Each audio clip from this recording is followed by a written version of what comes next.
Bonjour à tous et bienvenue dans une nouvelle vidéo. Aujourd'hui, on se retrouve pour une nouvelle vidéo témoignage. Et aujourd'hui, on va discuter avec Cécile que j'ai eu le plaisir d'accompagner pendant un an. Depuis l'âge de, je pense, l'adolescence, vers 12-13 ans, il y a eu, avec l'image des autres, l'image de soi, etc., dans l'évolution de mon adolescence, en tout cas, j'ai commencé à faire une fixette sur l'alimentation, à avoir des restrictions, à avoir un comportement ouais, pas très sain, on va dire, parce qu'il y avait des moments où je mangeais en cachette ou voilà. Et puis, le deuxième élément qui m'a beaucoup perturbée dans ma relation avec, l'alimentation, c'est, le fait qu'on me diagnostique une maladie de Crohn. Et en fait, au bout de quelques années, quand j'ai voulu être un peu plus actrice dans mon parcours, en tant que malade, et ben, comme beaucoup aussi, je suis tombée sur plein d'éléments qui parlent de l'alimentation santé. Donc, par défaut, il y a une alimentation qui ne contribue pas à notre santé et ça, en fait, ça a augmenté entre la pression que je me mettais par rapport à mon physique, plus, la maladie et la pression par rapport à ma santé. Ça a complètement, biaisé mon rapport à la nourriture. Et quand on s'est rencontrés, j'étais dans, la période la plus noire de ma vie, celle où il y avait le plus d'impact à tous les niveaux, dans mon rapport à l'alimentation. Je me souviens aussi, si je dis pas de bêtises, que la première séance, je crois que la première fois qu'on s'est vu, c'était pas longtemps après que j'ai sorti la vidéo sur la maladie de Crohn. Ouais, ouais, ça a été le déclencheur, je crois, de ma prise de contact où je me suis dit: «Ah, quelqu'un qui vit à peu près la même chose que moi, puis qui a l'air d'aller bien avec la nourriture, il faut que j'aille par là». Enfin, ouais, genre, il y a un peu de lumière là, je crois. Après, je me souviens je me souviens qu'à l'époque, donc à cette première consultation, je vous ai posé du coup des questions, sur, votre parcours avec la maladie et je vous ai demandé si vous aviez, des traitements. L'idée, c'est pas de donner la réponse, mais en tout cas, je sais qu'à cette époque-là, au tout début de la prise en charge, j'étais encore dans l'optique de vouloir me débarrasser de la maladie et de tous les inconvénients. Après, ce qui s'est passé après, mais on en reparlera peut-être, pendant la vidéo, ça a fait que, entre la paix avec la nourriture, avec mon corps, ça a aussi fait la paix avec la maladie et qu'aujourd'hui, je suis plus en mesure d'accepter, la vie comme elle est, on va dire. Mais voilà, je me souviens aussi effectivement que, cette première consultation, j'avais toujours au fond de moi l'espoir un jour de vivre, sans traitement ou ça pouvait faire partie d'un objectif, inconscient mais, quand même présent. Aujourd'hui, j'ai plus du tout cet objectif, là. Et oui, du coup, vous aviez mis pas mal de petites choses en place d'un point de vue des aliments pour essayer d'aller mieux d'un point de vue de la maladie. Est-ce que vous pensez que à ce stade-là, vous étiez dans une sorte d'orthorexie ou pas? Ah oui, oui, parce que quand vous dites, pas mal de petites choses, enfin, moi, j'étais dans une prison, c'était affreux, en fait, c'était affreux. J'avais plus aucun, libre arbitre. J'avais l'impression que tout ce que je mangeais me rendait de plus en plus, malade, de plus en plus mal et il y a jamais eu ce mot de poser dans les professionnels qui m'ont accompagnée, mais moi, clairement, je considère qu'il y a eu un moment, ouais, qui était complètement, orthorexique, ouais. Et est-ce que d'un point de vue purement comportement alimentaire, vous aviez déjà mis des choses en place avant de me voir ou est-ce que pas du tout? Bah, que des restrictions. Ouais. Toujours plus de restrictions. J'étais accompagnée par, une coach, par rapport aux maladies chroniques. Donc c'est avec cette personne, en fait, qu'on avait mis en place, une alimentation, santé. J'avais déjà eu plusieurs initiatives personnelles avant, donc là, ce qu'elle me proposait, c'était, un peu différent, mais ça restait, très restrictif, disons que l'idée, comme j'étais en état d'inflammation, il faut aussi remettre les choses dans le contexte, hein. J'étais dans un moment où ma maladie était, au plus fort et où je cherchais une solution non médicamenteuse à une situation qui normalement doit être traitée en urgence. Enfin, je tiens quand même à dire que, voilà, je veux pas jeter la pierre sur cette, nana-là, qui m'avait, coachée parce que, voilà, il y a sûrement plein de bonnes choses, dans ce qu'elle propose, mais là, par rapport à ma situation, de toute façon, c'était un peu perdu d'avance. Donc, ça a juste fait que renforcer, l'écueil dans lequel j'étais par rapport à l'alimentation et à ma maladie. Ça s'est fait par glissement. J'étais dans ce régime assez restrictif accompagnée par une coach Et puis au bout d'1 mois et demi, où je commençais à plus en pouvoir, physiquement et puis de la restriction, ça devenait très, très compliqué. J'ai commencé, sachant qu'on était dans un contexte aussi de confinement et tout ça. Bon, j'avais plus de vie, hein, confinement ou pas, à vrai dire, c'est ma vie était terminée à ce moment-là. Donc je regardais beaucoup de vidéos YouTube parce que je pouvais pas sortir et j'étais tombée sur des vidéos d'alimentation intuitive et là, j'ai commencé à desserrer petit à petit certains liens, mais j'étais dans un flip total. Mais en même temps, il fallait. Enfin, je me souviens que j'étais dans une alimentation du coup, sans gluten, sans sucre, sans lactose, sans machin, enfin sans tout quoi et du coup, je me souviens avoir cherché des heures et des heures sur un site internet des pains au chocolat où il y aurait pas de gluten, mais quand même des pains au chocolat parce que j'en rêvais à ce moment-là et petit à petit, je desserrais, l'étau, mais c'était encore, très timide. Voilà et c'est à ce moment-là où il y a eu cette vidéo sur la maladie de Crohn et où du coup, je vous ai contacté. Et est-ce que vous avez eu des peurs avant de vous lancer? Ah bah complètement, ouais, ouais. Lesquelles? Bah, j'étais flippée de tout ce que je pouvais ingérer. J'avais surtout peur d'aggraver ma situation en mangeant des choses qui me faisaient plaisir et ça, c'était vraiment, très difficile parce que ça il y avait un gros sentiment de culpabilité par rapport à mon état physique, à ma santé. Je me sentais, responsable, en fait, de ma situation et du coup, voilà, c'était ouais, c'était vraiment, compliqué à cet endroit-là. Pour vous, c'était un cas un peu particulier par rapport à la majorité des patients que je peux moi avoir en consultation qui viennent en général de peur de prendre du poids ou pour pas en prendre ou pour en perdre. Et vous, c'était vraiment dans une toute autre démarche finalement. C'est-à-dire que là, il y avait ma vie en jeu quelque part. Ouais. Il y avait oui, il y avait ma vie en jeu. J'étais à 42 ou 3 kilogrammes, donc clairement mon poids de base jusque-là, c'était autour de 55, donc j'étais déjà plus de 10 kilogrammes en dessous de ce que j'ai l'habitude de faire. Physiquement, je pouvais plus monter d'escalier, je pouvais difficilement prendre une douche, enfin j'avais plus aucune énergie. Mon corps était, au plus bas au niveau énergie, et j'avais donc cette peur vis-à-vis de la santé, mais au fond de moi, en fait, donc il y avait cette question de survie, mais il y avait aussi la peur de reprendre du poids qui était présente, alors que j'en avais besoin. Donc c'est là où je me dis, j'étais vraiment à un moment où, psychiquement aussi, il y avait plus du tout de connexion avec la réalité, de ce que c'est que d'être bien avec soi, d'être en bonne santé et tout ça. Disons que ça a été comme un double, on avait un double parcours à faire entre Ouais. l'image de moi à restaurer et la prise en charge de, ben, qui je suis justement avec cette maladie et qu'est-ce que ça demande comme implication, quoi. Mmh. Parce que je me souviens que quand on parlait justement du contrôle et de la restriction que vous mettiez, c'était vraiment à chaque fois dans le but de, alors après peut-être qu'inconsciemment il y avait autre chose derrière, mais en tout cas à chaque fois verbalement ce qui était exprimé c'était que c'était plus des peurs envers la maladie, plus Mmh. qu'une peur de prendre du poids. Même si après forcément quand au niveau de la maladie pour vous ça s'est un petit peu apaisé, bah forcément les choses ont reswitché sur l'autre objectif peut-être qui restait en fond derrière. Et est-ce que vous avez eu d'autres craintes niveau Ah maladie? bah, j'avais peur de lâcher, tous les cordons que j'avais serrés depuis, heu, 20 oh mon Dieu, 22 ans. Si je compte mon adolescence jusqu'à aujourd'hui, ouais, c'est ça, ça faisait plus de 20 ans que j'avais petit à petit, mis des restrictions par-ci par-là, des aliments méchants, des aliments, qui font grossir, des aliments, santé, que c'était, terrifiant même de me dire que j'allais tout lâcher. J'avais l'impression que j'allais me faire bouffer par un pain au chocolat géant en fait, que c'est lui qui allait me manger au final, que c'était une ouais, une peur, terrible. Je me souviens des premières courses que j'ai faites, c'était, des sueurs froides, hein, quand même, mais en même temps beaucoup de joie. C'était très ambivalent. Du coup, il y avait cette envie de défoncer les règles dans lesquelles je m'étais emprisonnée, le plaisir de le faire et en même temps la peur de voir, ben, ce qui allait se passer après, quoi. Et qu'est-ce qui a fait que malgré ça, vous êtes allé au-delà de vos peurs? Je pense que le corps, et le corps dans sa globalité, donc le corps, l'esprit, les émotions, sentent que, dans cette tempête qui arrive, au fond, il y aura l'accalmie. Je pense que c'est comme si on savait, enfin moi en tout cas, je savais que dans ce processus-là, il y avait quelque chose qui me semblait logique, qui me semblait, sain, qui m'a beaucoup parlé et où je me suis dit: «Bon, accroche-toi, ça va pas être cool, ça risque d'être très inconfortable, tu sais pas où tu vas aller, tu sais pas à quoi ton corps va ressembler».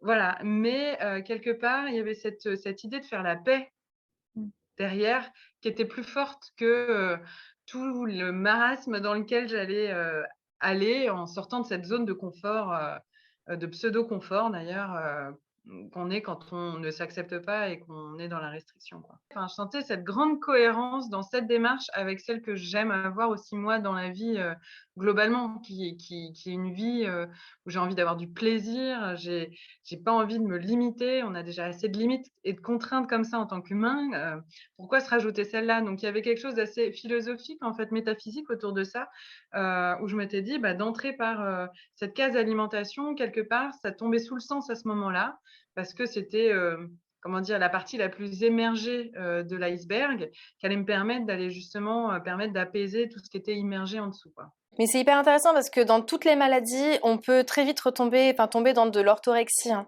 Dès qu'on commence à se Mmh. documenter un petit peu, à vouloir mettre des restrictions pour faire attention à la maladie, la limite, elle est très très fine. Mmh. Donc c'est pour ça que c'est vraiment important d'être toujours un peu flexible dans ce qu'on essaie de mettre en place pour éviter que ce soit dans l'excès, quoi. Bah, j'avais beaucoup jeûné avant aussi, hein, ça c'était aussi dans l'optique, maladie, même si ça m'avait apporté, pas mal de trucs, mais ça la manière dont moi je l'ai utilisé à cette époque-là, en tout cas, c'était clairement, pas une manière assez saine pour pouvoir en profiter complètement. Mmh. Puisqu'il y avait cette idée quand même de perte de poids derrière, il y avait cette idée quand même de, ouais, d'apprendre à moins manger, de pouvoir se passer de ça, de pouvoir, survivre à des signaux de faim hyper intenses. Donc aussi au niveau de tout mon ma manière de ressentir et d'accueillir la faim, c'était complètement, kaput, quoi. Il y avait plus rien qui fonctionnait. Mmh. Et Et du coup, ça crée, beaucoup d'incohérences à l'intérieur de moi, ce qui m'allait pas, quoi. Sur du long terme, c'est pas viable. et quel a été le plus dur pour vous durant le parcours? C'était le côté de me retrouver seule face à la nourriture, sans distraction. Ouais, le plus dur aussi, ça a été de me décontracter sur le fait qu'il y a des jours où j'ai envie de manger, où j'ai eu envie de manger que des choses sucrées, que des chocs à pic. Je vous en ai parlé des chocs à pic, mais tellement. Bah, du coup, maintenant, dès que je vois des chocs à pic, je pense à vous. Chaque patient a son propre. Ça a été un vrai plaisir de renouer avec les céréales de mon enfance et en même temps, terrible parce que il y avait un côté, que j'ai jugé comme régressif et ça a été difficile à accepter aussi, de me dire que, je me contentais de nourriture pour enfants. Enfin voilà, c'est le fait de qualifier, des nourritures aussi pour adultes, pour enfants, c'est voilà, tout ça, ça a été touchy. Et puis, il y a eu certains exercices, hein, qui ont été inconfortables là, sur les tests avec la faim et tout, c'était dur, hein. Mmh.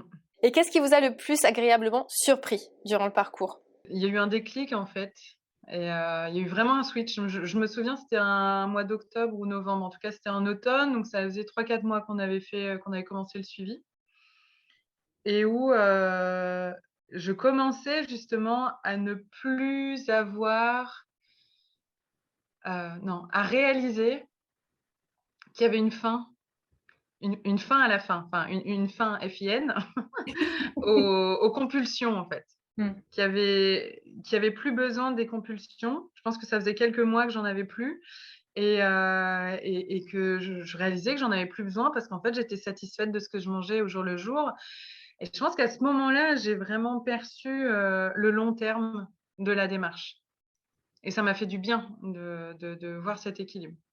Après, je crois qu'à cet endroit-là, c'est quand même important, de souligner le fait que entre le début de l'accompagnement et ce moment de déclic qui m'a beaucoup, qui m'a agréablement surprise, j'ai été opérée. C'est-à-dire que j'ai été aussi soulagée dans, la crise de la maladie. J'ai eu une stomie provisoire qui a court-circuité du coup le transit et qui m'a permis aussi de retrouver, même plus généralement, un plaisir de manger. C'est-à-dire que là, même si j'allais vers des aliments plaisir avant, ma maladie faisait que ce n'était qu'une souffrance et à partir du moment où j'ai été opérée, ça a aussi vachement boosté, l'accompagnement parce que j'ai pu faire toutes mes expérimentations sans avoir peur d'endommager mon côlon qui, à ce moment-là, était, au bout de sa vie, et qu'on a sauvé du coup grâce à cette intervention. Mais j'ai aussi un espace qui est vraiment, génial dans ma situation pour tester et retrouver un équilibre avec la nourriture sans impacter, l'endroit qui me faisait le plus peur aussi jusque-là. Et du coup, c'est vrai que c'est important aussi de dire qu'on m'a retiré la stomie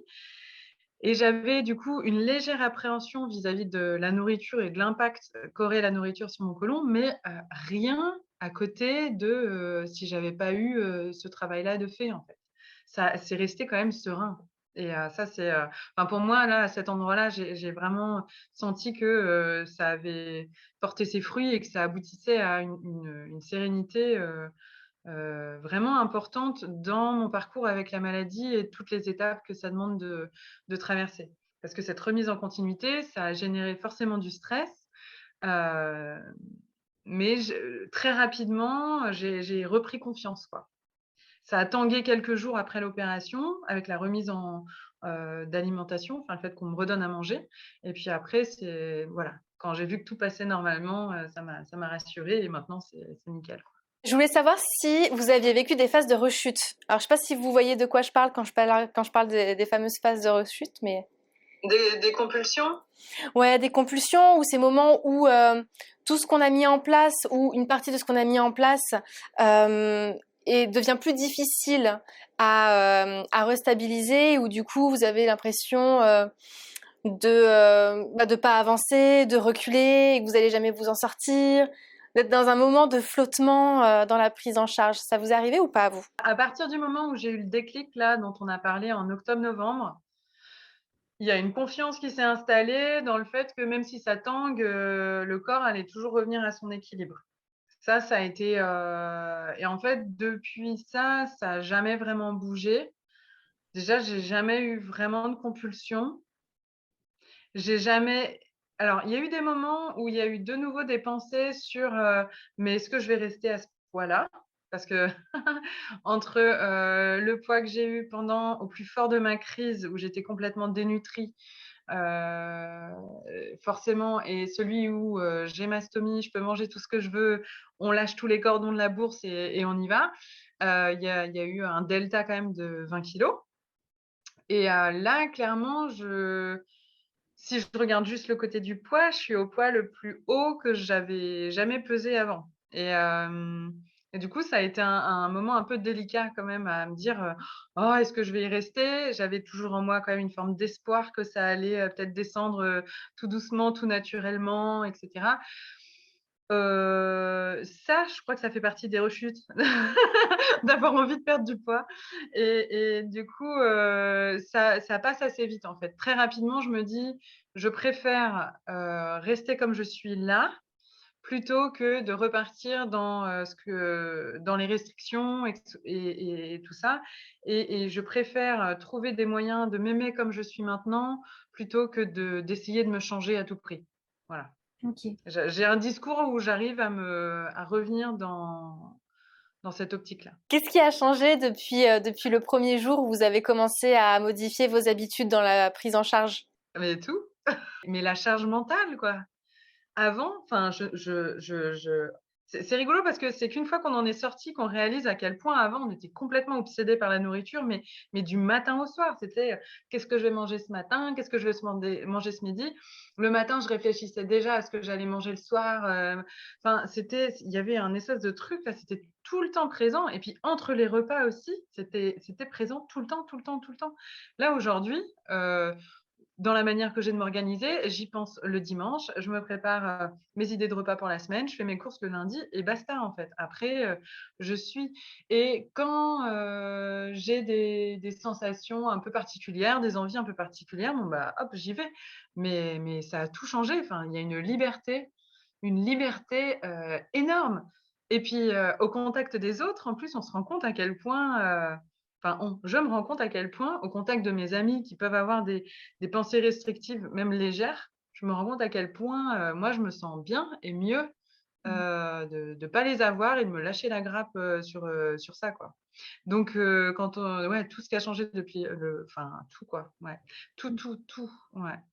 Ça faisait une très bonne transition parce que la question qui venait après, c'était justement comment ça s'était passé avec l'entourage familial, amical, quand vous avez Ouais. voulu mettre des choses en place. Est-ce que ça a été compliqué? Est-ce que ça a été jugé? Est-ce que les autres s'en sont aperçus? Enfin, peut-être qu'ils ont rien remarqué. On va mettre un petit point de contexte, c'est-à-dire qu'au moment, au plus fort de ma maladie, j'habitais, chez mes parents et heureusement. Et du coup, ils m'avaient vue dans cette phase d'orthorexie, ils m'ont vue dans mes phases de jeûne, ils m'ont vue faire toutes mes expériences, un peu, spé par rapport à la maladie, à ma démarche et tout ça. Ils ont toujours fait en sorte d'accueillir, même si c'était, pas simple, surtout quand je jeûnais. Et là, dans cette dernière phase avec les 3 mois, c'était vraiment très, très intense, ça a été vraiment très difficile pour mon entourage proche, pour l'entourage qui vivait avec moi. Quand j'ai commencé du coup l'alimentation intuitive, ça leur a fait un choc parce que, je suis passée de mes placards avec, du quinoa et du boulgour à, des chocs à pic, par milliers, des granolas, des cookies, enfin tout. Je m'entourais, complètement, puis ça faisait partie, d'un exercice d'ailleurs, d'avoir vraiment tous les aliments, que je m'étais interdits, pendant des années autour de moi, tout le temps à disposition. Donc c'était juste, ça a été très choquant dans un premier temps pour mon entourage. Ça a été j'ai fait un peu de pédagogie aussi pour expliquer que c'était un processus qui était en cours et que, ça allait peut-être pas s'arrêter là et que si ça continuait comme ça en même temps, c'était pas grave. Enfin, voilà. En même temps, j'ai trouvé ça intéressant parce que ça m'a permis aussi de me positionner et de m'affirmer dans ce parcours-là. De me dire: «Non mais là, je sais que je vais dans le bon endroit, faites-moi confiance. Je sais que vous avez vu plein de moments où j'allais pas dans le bon endroit, mais là, je vous promets, c'est la bonne». Et du coup, ça m'a permis, voilà, d'affirmer, d'affiner aussi, le pourquoi je le faisais et de l'expliquer.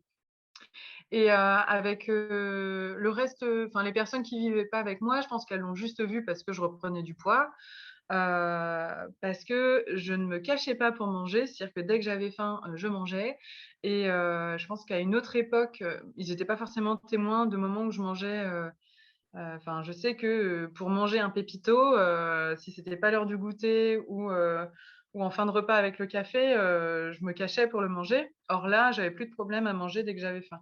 Donc ça, c'était quand même un changement, par rapport aux amis que je côtoyais, régulièrement. Et puis surtout, ça les met face à eux, leurs propres restrictions. Enfin là, dans le contexte, c'était mes parents, donc c'est aussi ceux qui ont fait mon éducation, alimentaire. Et donc, ben, moi, quelque part, j'étais sous leur toit à chambouler, tous les repères qu'eux avaient voulu me proposer aussi.